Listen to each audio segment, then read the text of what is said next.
பாஜக தொண்டர்களின் அயராத உழைப்பால் மக்களவைத் தேர்தலில் 3வது முறையாக பாஜகவை வெற்றி பெற்றுள்ளது என்று மத்திய உள்துறை அமைச்சர் அமித்ஷா கூறியுள்ளார்.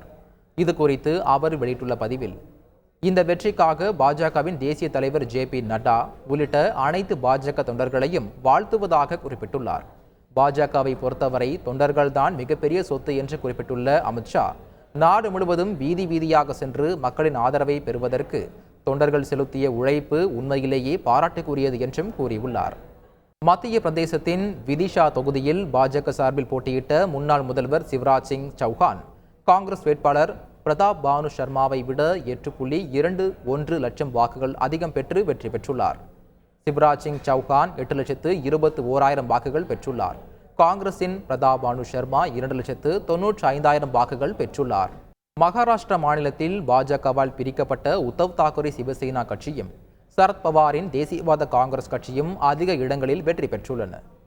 மகாராஷ்டிராவில் மொத்தம் உள்ள 48 இடங்களில் காங்கிரஸ் தலைமையிலான MVA கூட்டணியில் இடம்பெற்றுள்ள காங்கிரஸ் 13 இடங்களிலும், உத்தவ் தாக்கரேவின் சிவசேனா கட்சி 9 இடங்களிலும், சரத்பவார் தேசியவாத காங்கிரஸ் 7 இடங்களிலும் வெற்றி பெற்றுள்ளன.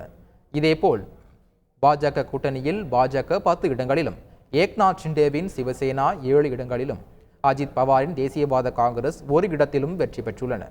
மொத்தமாக காங்கிரஸ் கூட்டணி 29 இடங்களில் வெற்றி பெற்றுள்ள நிலையில் பாஜக கூட்டணி 18 இடங்களை மட்டுமே கைப்பற்றியுள்ளது. செய்திகளை உடனுக்குடன் தெரிந்து கொள்ள உடனே சப்ஸ்கிரைப் பண்ணுங்க.